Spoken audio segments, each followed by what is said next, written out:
Salut les players, on se retrouve pour une nouvelle vidéo. Ça y est, le classico arrive, Anderson. T'as peur ou quoi? Est-ce que t'as peur? J'ai jamais peur. J'ai jamais peur. Parce que là, Je n'ai jamais peur du le Barça. Barça, il chicote les gens. Je n'ai Il jamais tape peur les du gens. Barça. Il tape les gens. En tout cas, on va parler du classico. On va faire un petit avant-match. Et pour cet avant-match, on a un invité incroyable. On a un invité de fou. Wahid est avec nous. Comment tu vas, Wahid? Alors, salut les gars, j'espère que vous allez super bien. Chez moi, ça va. Mais comment ça peut ne pas aller avec tout ce qui se passe? On voit que c'est la fête chez vous. Hein? À Barcelone, oui. tout se passe bien. Ah oui, tout se passe bien. Tout à l'heure, Anderson, il avait l'air de ne pas avoir peur, mais moi, je sens la peur dans son visage. Bah, j'ai pas peur. J'ai pas peur. Mais attends, je suis Camerounais. Tu connais Francis Ngannou? Le Real, c'est pareil. On tape les gens pour vivre. Les gens du continent, jamais humbles. Bon, les gars, en tout cas, on va déjà détailler les états de forme des deux équipes. On va revenir sur les compos. Vous allez donner vos pronos, ok, hein. Mais d'abord, on envoie le générique.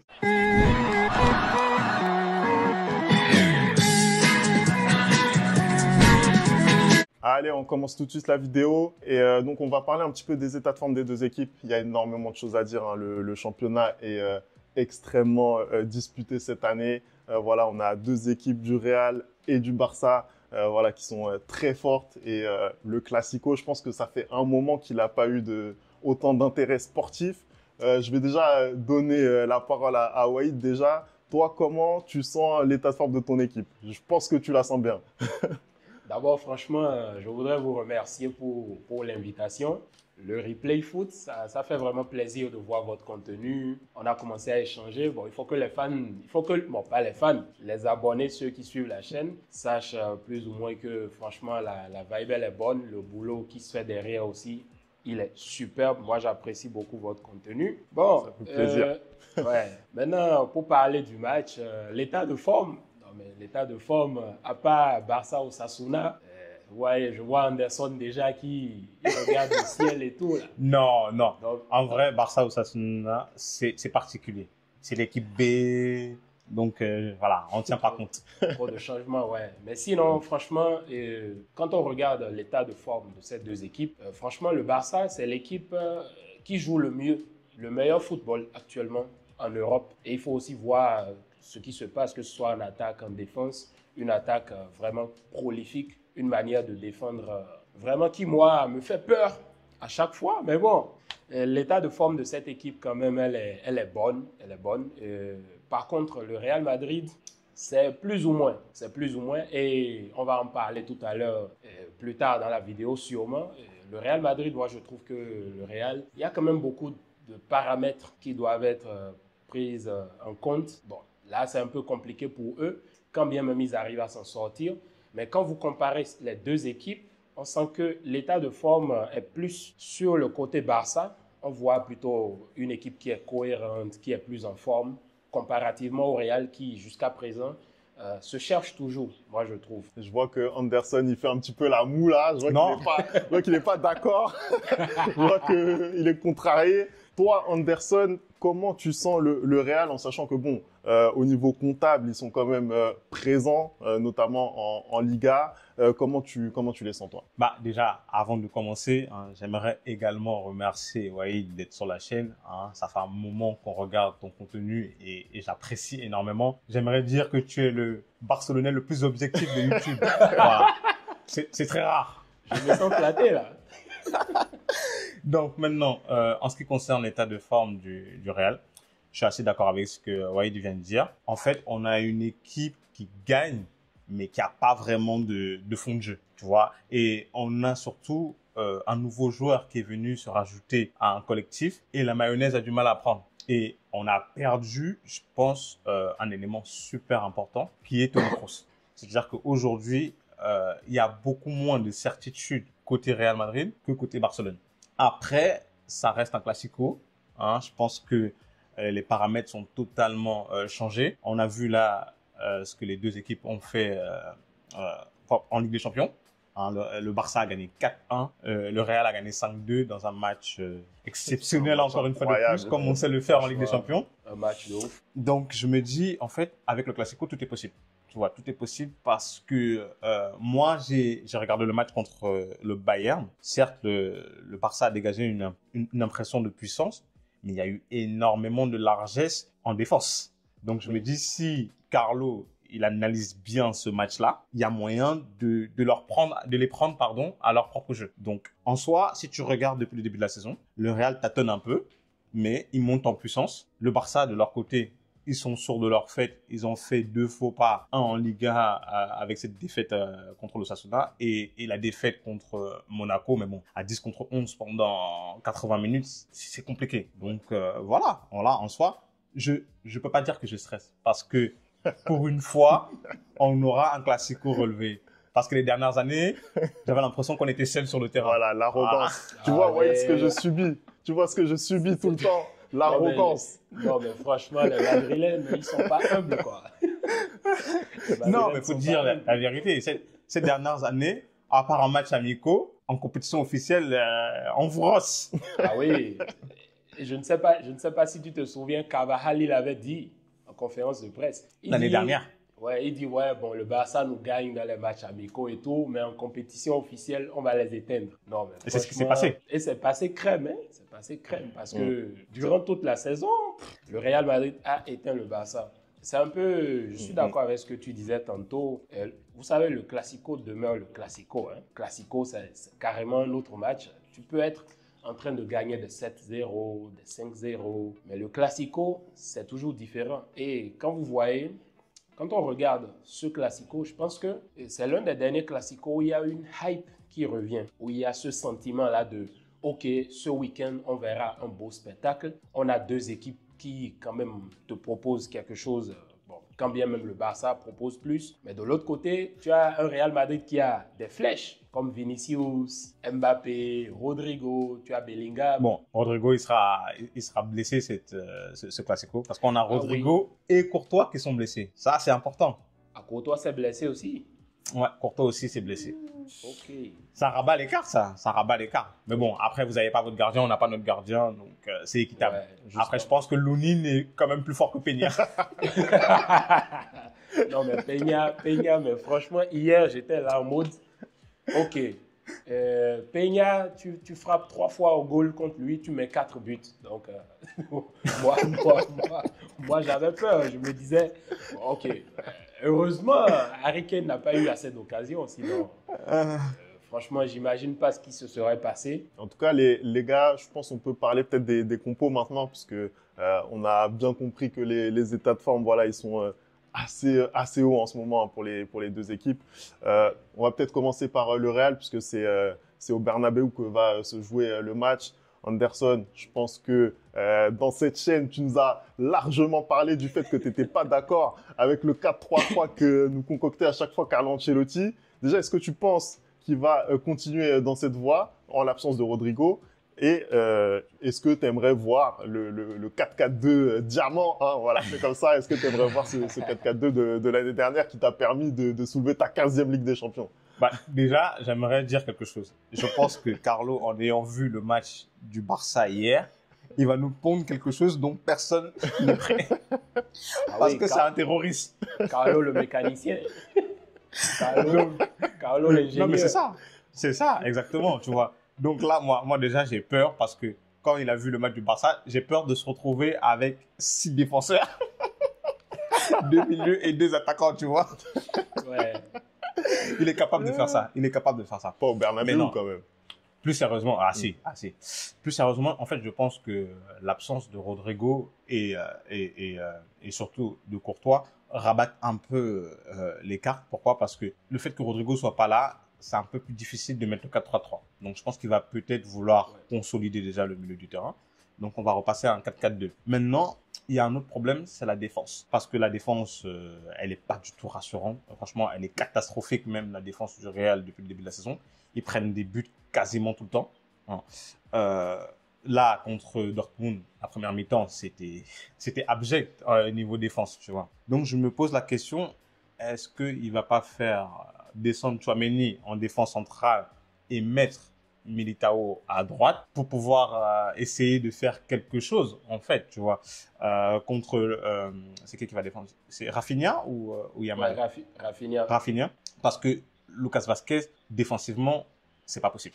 Offensivement, il est bon, mais défensivement, contre le Barça, l'alignement, les trucs comme ça, c'est pas possible. Donc, déjà, je pense que s'il fait ça, Tchouaméni avec Rudiger et Militao à droite, bah, le milieu, t'as pas trop d'options. C'est-à-dire, tu mets Camavinga, Valverde, Modric, Bellingham. Voilà. Et devant, tu laisses Vinicius, Ballon d'Or et Mbappé. Voilà. Donc pour moi, je pense que c'est ce qui va être fait. Et s'il veut vraiment consolider et être défensif, à la place de mettre Modric, il va mettre Ceballos qui vient de revenir. Tu vois, s'il a vraiment peur. Mais je pense que on est là-dessus. Est-ce que tu penses que, par exemple, un Arda Güler peut avoir sa place en tant que titulaire? Parce que Modric, est-ce que vraiment il peut débuter un match de cette intensité? Moi, je pense que il faudrait que Arda débute ce genre de match, mais je pense que Ancelotti n'a pas les cojones pour le faire. Non, c'est la vérité. Tu penses vraiment qu'il le met jamais? Et là, Classico, il va le lancer? C'est pas du tout le genre d'Ancelotti. C'est vrai. Oui, c'est vrai que c'est pas prendre ce risque. C'est pas son genre. Après, honnêtement, sur la compo du Real, moi, je pense, effectivement, le 4-3-3, il a montré ses limites, hein. Honnêtement, oui. on le voit tout au long de la saison. C'est très compliqué de faire jouer sur une même ligne, même si là, Rodrigo sera absent, mais faire jouer Vinicius, Mbappé, Rodrigo, on voit que ça marche pas. Le 4-4-2, il a fait ses preuves l'année dernière. Et effectivement, c'est dans cette compo que le Real trouve un semblant d'équilibre, en fait. Mais tu peux faire le 4-3-3 si tu as un attaquant comme Benzema ou comme Lewandowski. Aujourd'hui, le Real n'a pas cet attaquant-là. Et c'est pas Mbappé qui va remplir ce rôle-là. Je suis désolé, hein. Il dézone beaucoup trop. Il va à gauche. Il revient pour vouloir faire le playmaker. Alors que, comme moi, il dit, il est éclataxe. Éclataxe, quoi. Donc, non, tu peux pas faire ça quand t'as un numéro 9 comme ça. Donc, pour moi, le 4-4-2 a fait ses preuves l'année dernière. C'est avec ce 4-4-2-là qu'on a réussi à battre le Barça 4 fois l'année dernière. Il faut le remettre, en fait. Non, c'est vrai que, effectivement, moi, je pense que c'est ce qu'il doit faire. Après, sur le choix des hommes, effectivement, moi, j'aurais aimé un peu plus d'audace, tu vois. C'est pas son genre. T'as un Arda qui est sur le banc, qui à chaque fois fait des bonnes rentrées. Tu peux essayer quelque chose de ce côté-là, tu vois. C'est un match intéressant. En plus, de l'autre côté, tu vas nous en parler, Waïd. On a un entraîneur, Hansi Flick, qui a vraiment amené sa patte, qui fait encore plus confiance à la Masia. Tu vois, il y a une situation économique qui est, tu vois, une situation économique qui est difficile, donc il est un peu obligé, mais quand même, tu vois, il fait confiance aux joueurs de la Masia. Déjà, toi, est-ce que tu es satisfait de la compo que tu as vue face au Bayern? Est-ce que tu penses que c'est celle-là qu'on va voir contre le Real avec Rafinha, Yamal devant et Lewandowski? Ah oui. Comme on le dit, on ne change pas une équipe qui gagne. Mais on change une équipe qui perd. Donc, mais franchement, moi, hier, quand je vois la formation du Barça, ça m'étonne que Fermin débute. Perso, ça m'étonne que Fermin débute. Mais à la longue, on a vu pourquoi le coach a sélectionné Fermin pour qu'il débute le match. Parce qu'il faut voir son altruisme sur les 2 occasions où il fait les 2 passes décisives. C'est quelque chose de franchement louable. C'est incroyable. Et perso, je ne sais pas pourquoi, Anderson, tu ne fais pas vraiment confiance à Cafu. Quand même, Cafu, il te claque un but magistral. Mais je lui fais confiance offensivement. Défensivement, là, contre Rafinha, c'est pas possible. Il ne faut pas oublier que Rafinha, c'est Vinicius triplé, réponse de Rafinha triplé. Oui, et en plus, il est sur un nuage cette saison. Je crois que c'est 9 buts et 6 passes décisives depuis le début de la saison en 13 matchs. Comment tu veux que Lucas Vazquez défende sur ça? Mais il en parlait en plus dans son débrief, Waïd. C'est vrai que moi aussi, Rafinha, je le connais très bien, je l'ai vu jouer en Ligue 1 à Rennes, je voyais ce qu'il faisait, je voyais comment il était éclataxe, et je l'ai vu partir en Angleterre. Je pense que son séjour là-bas lui a fait du bien. Au Barça, il a eu un petit peu de mal à s'adapter, mais quand je l'ai vu jouer face au PSG, pour moi, c'est là où il y a eu le déclic. Il y a eu ce déclic. C'est là où il y a eu le déclic. Il a été incroyable, même s'il n'y a pas eu la qualification au bout. Et maintenant, cette saison, c'est voilà. Tu parlais de R10, c'est R10. Ah oui, Rafinha, c'est R10. On va pas se mentir. C'est ce gars-là. C'est ce gars-là. On va pas commencer. Quand on sait qui est R10, on va pas commencer. Non, mais aujourd'hui, en tout cas, aujourd'hui, Rafinha, il se lève, il vient devant nous, il dit, bon, moi, aujourd'hui, je suis R9. Qui sommes-nous pour lui dire qu'il n'est pas R9? Il dit qu'il est R10. Qui sommes-nous pour lui dire qu'il n'est pas R10? Il est même Neymar, Robinho, tout ce que vous voulez. Non, mais qu'est-ce qu'il est là, fort. aujourd'hui, là, ce qu'il fait, c'est incroyable. Moi, j'ai une petite question. Parce que là, justement, tu pensais que la même compo allait être reconduite.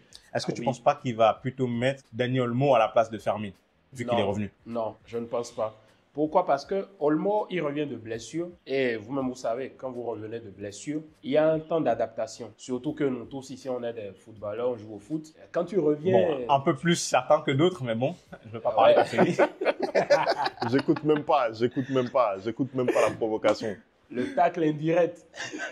Non, c'est incroyable. Mais quand tu reviens, tu ne peux pas revenir en même temps comme ça. Par exemple, dans le match contre le Bayern, Olmo, il revient, on lui donne du temps parce que, voilà, le match était déjà résolu. Donc, il a eu plus de temps de jeu, mais dans un match comme le Classico, quand tu reviens, bon, je pense peut-être qu'on peut lui donner 10, 15 minutes, peut-être. Même Gavi ne sera pas titulaire, c'est impossible. Donc, perso, pour moi, le même 11 sera reconduit avec Iñaki Peña au goal. Bon, jusque-là, Chesney ne peut pas être encore titulaire parce que, voilà, Iñaki Peña, c'est pas comme si c'est un mauvais goal, mais bon, il est quand même là avant Chesney.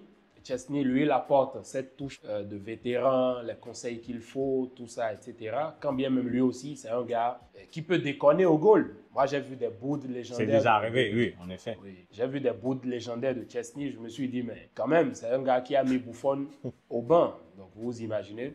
En défense centrale, clairement, il y aura la duple Koubassi-Inigo. Inigo qui, moi, depuis le début de la saison, m'étonne. Pour être sincère avec vous, oui, parce que l'année dernière, la saison dernière, c'était catastrophique un peu. C'était catastrophique. Je ne l'imaginais pas revenir à son niveau. Et c'est là où vous voyez la puissance du coach, l'impact que peut avoir un coach de classe mondiale comme Hansi Flick, qui arrive des joueurs... Parce que, en vrai, l'effectif, c'est le même.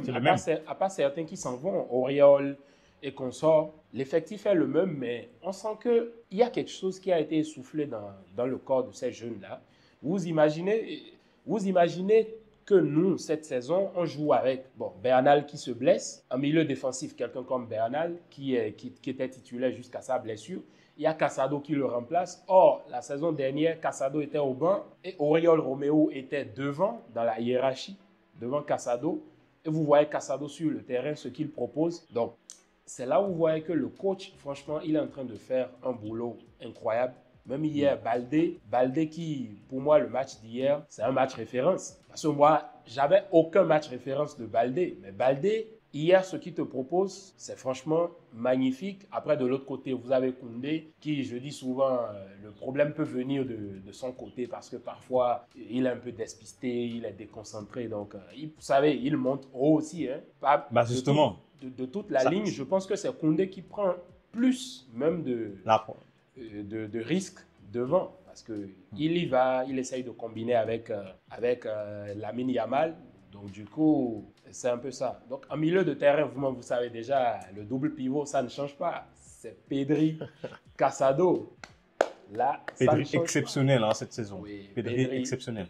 Exactement. Donc, le 11, en vrai, pour moi, il ne va pas changer. Le seul changement que Flick pourrait opérer, c'est peut-être de risquer de mettre Olmo à la place de Fermin. Mais c'est un gars, il est intelligent, il sait ce qu'il fait. Je ne pense pas qu'il puisse prendre ce risque-là de mettre Fermin au banc avec ce qu'il vient de proposer lors du dernier match. Et puis voilà. Donc, le souci, c'est que Olmo, il fait un début de saison aussi avant la blessure qui est très fort. Oui, mais après, comme Ali Wahed, je ne pense pas que tu changes une équipe qui a fait une prestation aussi solide contre le Bayern. Après, il y a eu quand même un début de match. Déjà, ils ouvrent le score très rapidement. Et voilà. Et derrière ça, il y a, je pense, 20 bonnes minutes où où c'est compliqué pour le Barça, Ah oui, ça 20 peut premières minutes. être la même chose au Bernabéu sans un but d'avance. Justement, c'est je pense que ça fait bien la transition pour la partie suivante, qui, pour moi, quelles peuvent être les clés de ce match?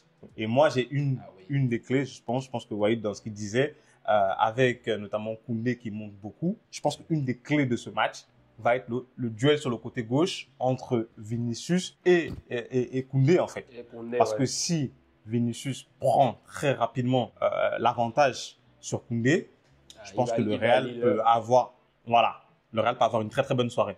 Tu vois. Moi, je suis pour le coup, j'attends de voir ce duel. Koundé, oui. j'avais été un petit peu déçu par sa presta, notamment l'an passé en Ligue des Champions face à Barcola. Oui. Mais là, on sent quand même qu'il a pris un statut au FC Barcelone, tu vois. C'est devenu vraiment un des tauliers du vestiaire.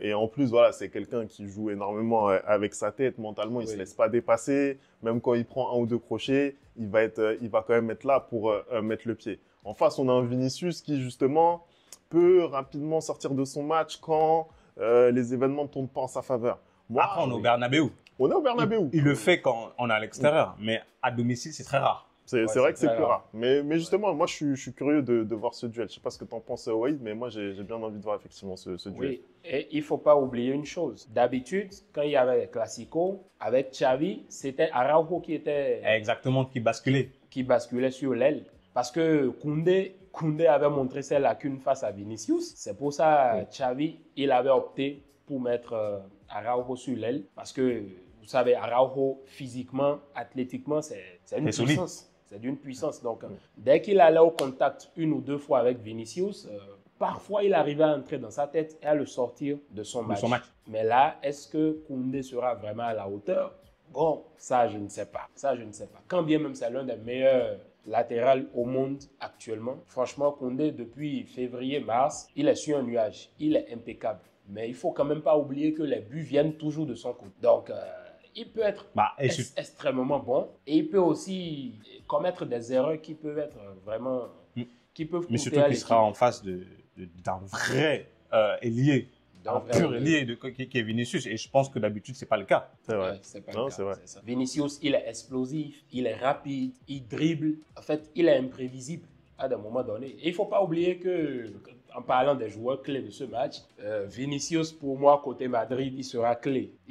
Parce que je ne sais pas s'il y en a je ne sais pas si vous l'avez remarqué, mais pour moi, Vinicius, il choisit ses matchs. Parfois. Franchement, Vinicius, il choisit ses matchs. Moi, je ne suis pas d'accord. Non, Vinicius choisit ses matchs.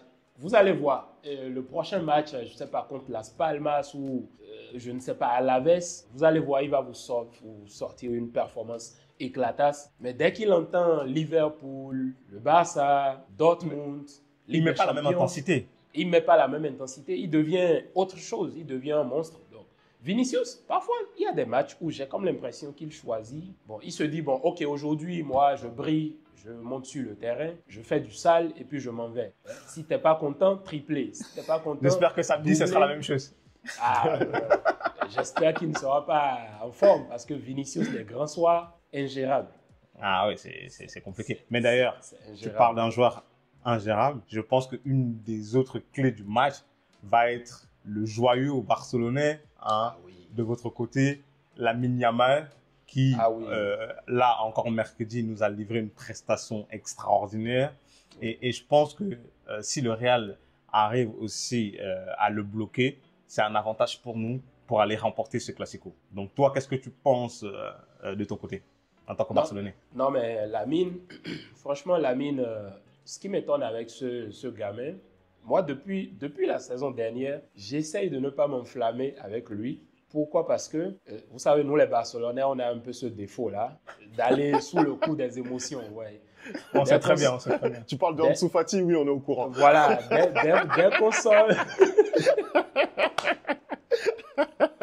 Non, mais franchement, c'est vrai. Seulement, il n'y avait eu que lui. Il y a eu Boyan Krikrik. Pour la petite anecdote, à l'époque, Messi, je l'avais surnommé The Père, genre le père, quoi. Et quand Ansu a commencé à sortir, j'ai surnommé Ansu The Fils, genre en mode c'est l'héritier, quoi. Mais à la longue, qu'est-ce qui s'est passé? Ansu, il s'est éteint. Nous, les Barcelonais, on avait la hype. Ansu, c'est le futur Messi, tout ça, etc. Mais au final, on s'est pressé. Et puis, ce qui s'est passé après, ce n'était pas bon. Mais avec Lamine, c'est pour cela que je suis un peu, voilà, posé Après, avec Lamine, Lamine. il prouve un peu plus quand même. Déjà avec l'Espagne et avec vous aussi, vu son âge, il n'a pas peur de prendre ses responsabilités. Hier, tu as l'impression qu'il jouait comme quelqu'un de 25 ans. De 25 Donc, ans, franchement, moi, j'ai pas peur. Je trouve qu'il a vraiment franchi un cap, Lamine Yamal, depuis la saison dernière.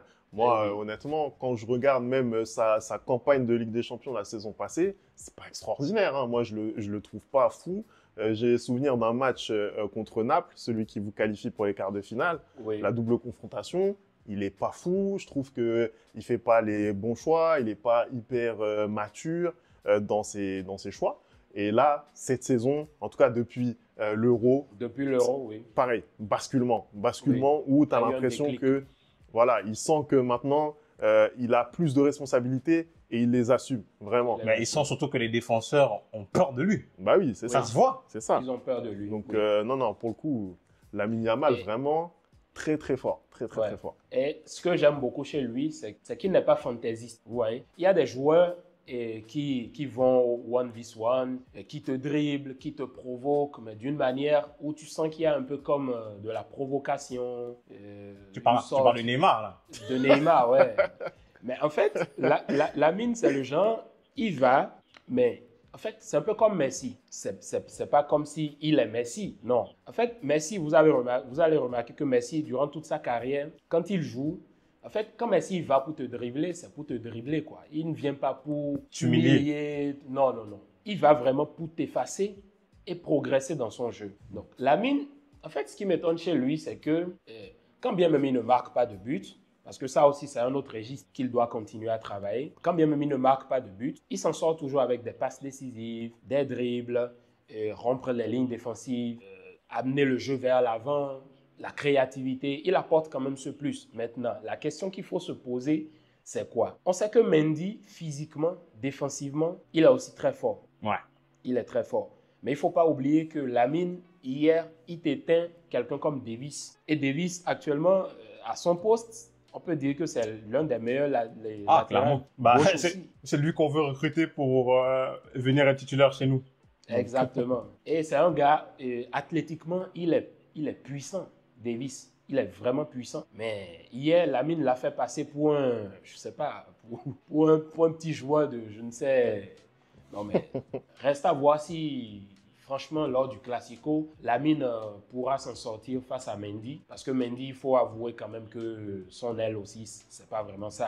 Hein. Depuis le début de la saison, moi, Fran Garcia, je préfère même Fran Garcia sur le côté depuis le début de la saison que Mendy. En fait, pour moi, les deux sont complémentaires. En fait, c'est ce que j'aime souvent dire à Messi, c'est qu'il y en a un qui est plus fort défensivement et l'autre est plus fort offensivement.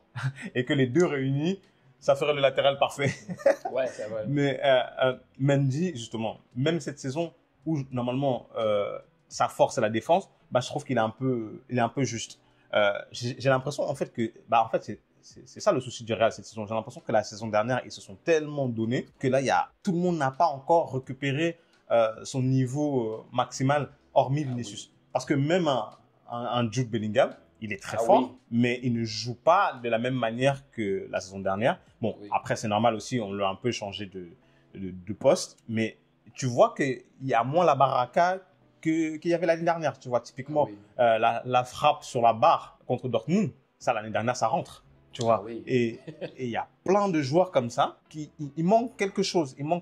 Et Mendy en fait partie, tu vois. Moi, j'ai l'impression que il y a des joueurs qui sont au niveau comme ce qu'ils ont produit la saison dernière. C'est Vinicius, c'est Valverde et c'est Rudiger et Courtois. Mais sinon, le reste, ils sont pas encore au max. Et c'est pour ça que je dis que ce Classico va être un tournant. Parce que je pense soit ils vont totalement se faire écraser avec 4-0 et ça va les remettre les idées en place et ils vont pouvoir bien commencer la saison. Ou soit ils vont gagner, ça va les galvaniser et ils vont pouvoir continuer sur cette lancée, tu vois. Ouais, mais je pense que quoi qu'il arrive, défaite ou victoire, je pense que la saison du Real, elle va commencer à partir de samedi. C'est ça. Et bah, là, ça va être le moment, hein, les gars. Là, je vais vous demander de vous mouiller. Je vais vous demander de vous mouiller. Ah bon? Donnez-moi un pronostic, les gars. Donnez-moi un pronostic. Je laisse notre invité commencer. Non, mais à l'issue de tous les scores que nous sommes en train d'afficher cette saison, Anderson, je suis désolé. Je pense que pour une première fois, je ne serai pas humble. Ah oui, pour une première fois. Tu vois combien? Non, mais on vous donne un 3-0 sec. Les esprits sont formels. J'ai déjà, la nuit dernière, quand j'ai dormi, je me suis réveillé. C'est ce que les esprits m'ont révélé. Ah, les esprits t'ont dit ça. Bah écoute. Bah écoute, moi, en tout cas, c'est pas impossible. Tu vois, c'est pas impossible. Non, c'est la vérité. Moi, je suis honnête. Autant, étant donné le niveau de notre défense cette saison, et étant donné le niveau de jeu que le Barça affiche cette saison, c'est pas impossible. Maintenant, moi, ce que j'ai vu hier dans le match du Bayern, c'est qu'il y a une défense du Barça qui était très très haute, qui a laissé énormément d'espace. Et si vous jouez de la même manière contre le Real, je peux te dire qu'il y aura 3-0, mais de l'autre côté. Non, moi, je vais être un peu plus humble. Là, c'est chaud. Je vais être un peu plus humble que Wahid. Je pense qu'il y aura match nul. Voilà. Moi, je pense qu'il n'y aura pas de victoire. Je pense qu'il y aura un partout ou 2-2. Ah, franchement, c'est un match qui est pas facile à pronostiquer, hein, parce que le FC Barcelone, certes, fait un très bon début de saison. Moi, j'ai un peu peur du trompe-l'œil. Ouais. Parce que, voilà, je me rappelle par exemple du match face à Monaco. Certes, il y a eu un carton rouge qui est arrivé assez vite, mais voilà, tu prends quand même le carton rouge. Monaco te met en difficulté. Derrière, voilà, c'est quand même Monaco qui fait la meilleure prestation. Voilà, il y a des petites performances qui, même la victoire 4-1, je trouve c'est dur pour le Bayern. Je trouve c'est dur.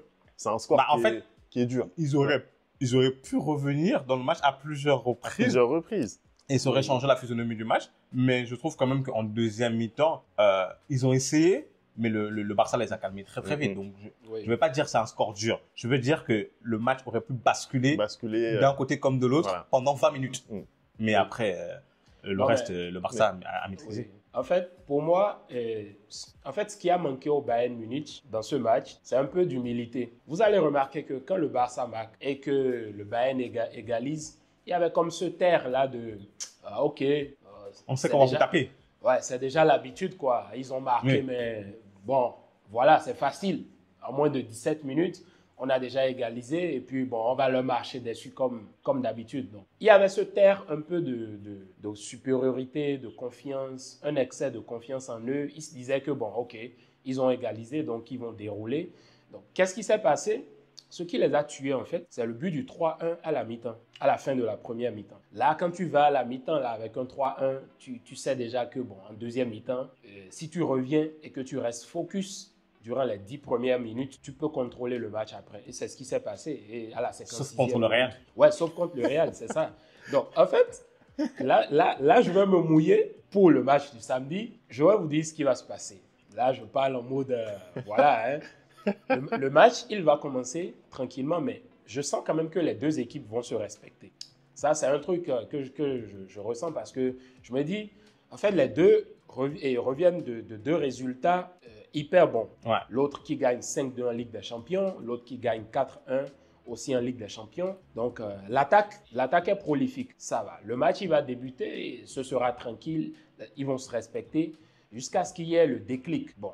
Là, c'est ce qu'on disait, le Barça qui défend vraiment haut. Moi, je vous jure tout que cette manière de défendre, moi, ça me donne le tournis. Parce que parfois, j'ai peur. Je me dis, non, mais ils ne vont pas la refaire quand même. Mais il faut voir dans tous les matchs du Barça combien de fois les adversaires tombent à leur jeu. Il faut voir combien de fois les adversaires tombent à leur jeu. Donc, quand tu as une équipe comme le Real, tu as Vinicius, Mbappé, c'est des gars qui sont intelligents. Ouais, c'est des joueurs qui me font peur. Tu peux pas... Ils sont très, très rapides, surtout. Ils sont très rapides. Et je pense que ce genre de match, c'est le genre de match pour se revendiquer. Moi, je pense que Mbappé, ce sera le match pour lui, le match idéal pour lui pour se revendiquer parce que depuis le début de la saison, il reçoit des critiques, tout ça. C'est pas comme s'il te sort un match référence depuis qu'il est à Madrid. Jusque-là, il est toujours sous l'ombre de Vinicius. Mais il le déteste tellement qu'il n'en a même pas parlé pendant toute la vidéo. Tellement il le déteste. Anderson, lui... Je suis désolé, aujourd'hui, je ne peux pas compter sur lui pour faire basculer mon match. Je ne peux compter que sur Vinicius parce que, comme Wahid vient de le dire, il n'a pas fait, depuis le début de la saison, un match où j'ai l'impression que Mbappé est capable de porter mon attaque. Il fait un petit peu basculer le match contre Dortmund, un petit peu. Après, si quand même, au Classico, il me sort son premier match référence, bah merci. Mais je dirais merci Mbappé. Et je dirais sur cette chaîne, je ferai mes aveux. Je me suis trompé. Non, mais je pense que, comme je le disais tantôt, à part le pronostic qu'on a donné, Mbappé, ce sera un match idéal pour lui pour se revendiquer, franchement. Et je sens quelque chose me dit que Mbappé, dans ce match, quelque chose va se passer. Donc, techniquement, les joueurs importants de ce match, pour moi, côté Madrid, Vinicius, clairement, Rudiger en défense comme d'habitude, Bellingham, celui qui m'a fatigué la saison dernière. Mais cette saison, il ne marque pas de but. Bon. Peut-être qu'il va commencer samedi. Peut-être, hein. Il faut quand même avouer que... Tu sais, les deux derniers classicos, il a mis 3 buts. Hein. Ah oui. Il faut quand même avouer que ça commence à en faire de trop. Mais c'est comme tu le disais, depuis la fin de la saison dernière, depuis l'Euro, je sens comme s'il n'a pas tellement récupéré. Il y a cette fatigue. Oui, il est fatigué. Même sur le terrain, tu sens qu'il est fatigué, il n'y est pas. Mais Bellingham, c'est Bellingham. Sous un coup de génie, il peut te sortir un truc de nulle part. Mais surtout un peu comme le but de l'égalisation. Voilà. Exactement. Lors du Classico aller. Donc, Bellingham aussi sera une clé, sera aussi un joueur important. Valverde, comme d'habitude, qui court. Le gars, il a 100 poumons. Vous imaginez quand même qu'il ne va pas s'asseoir. Il va courir sur tout le terrain. Donc, pour moi, ce sera un match équilibré. Quand bien même pour moi, le Barça va passer par-dessus le Real. Moi, je vais donner mon pronom. Voilà, on va laisser Femi donner son pronostic et clôturer le débat. Voilà, je suis impartial, je déteste autant l'un que l'autre des clubs. Donc, nous aussi, on vous déteste. Donc, je peux me permettre de donner mon pronostic sans souci. Mais effectivement, moi, compte tenu de la situation au classement, parce que on rappelle, c'est le Barça qui a 3 points d'avance, je vois pas le Real Madrid perdre ce match. Ils savent que en perdant ce match-là, c'est une option très sérieuse pour le FC Barcelone. En plus, le Barça, on sait très bien, historiquement, faire la course en tête en Liga, ils savent faire. Clairement, c'est pas le genre d'équipe qui perd des points. En championnat, ils savent tabasser les petits. Le Barça sait très bien le faire. Et c'est pour ça que je pense que le Real ne va pas perdre. Le Real, au contraire, je les vois justement dans les matchs très importants, quand ils sont vraiment dos au mur. Je les vois réagir. On en a eu encore la démonstration cette semaine en Ligue des Champions. Pour moi, ce sera une victoire du Real. Désolé, Wahid. Désolé. Mais pour moi, ça sera une victoire du Real. Pour le coup, on a 2 attaques très fortes. Mais je ne vois pas une orgie de buts. Je vois un petit 1-0 pour le Real, tu vois. Je vois un match serré et je vois un 1-0 pour les deux équipes marquent depuis le début de la saison. Donc, c'est impossible. Justement, c'est ce que je pense. Écoute, on va s'arrêter sur ton pronostic, je pense. On va s'arrêter là-dessus. En tout cas, vous donnez-nous votre avis dans les commentaires. Qui va gagner ce match? On va remercier Wahid d'avoir fait cette vidéo avec nous parce qu'on a kiffé discuter. Ça fait 40 minutes, on discute, on n'a pas envie de s'arrêter. Merci Wahid, frérot. La passion, c'est la passion. On aime nos clubs. La passion qui part. Non, mais franchement, merci à vous. C'est toujours un plaisir. Et surtout que ceux qui suivent la chaîne n'oublient pas de s'abonner, qu'ils likent, qu'ils partagent, qu'ils commentent, qu'ils partagent dans les groupes WhatsApp, Facebook, partout. C'est ce qui donne de la force à la chaîne. Merci beaucoup. Donc, comme dit Wahid, n'hésitez pas à liker, partager, vous abonner à sa chaîne aussi parce que moi, j'aime beaucoup le contenu qu'il fait. Vraiment, comme je l'ai dit, c'est très rare que je suive des youtubeurs de l'autre équipe. Et malgré tout, j'arrive à regarder ces débriefs en rigolant, en prenant du plaisir. et même quand il fait des débriefs sur le Real, je trouve qu'ils sont très objectifs. Ils parlent comme moi, je parlerai. Donc voilà, n'hésitez pas à aller... là, on va mettre le lien.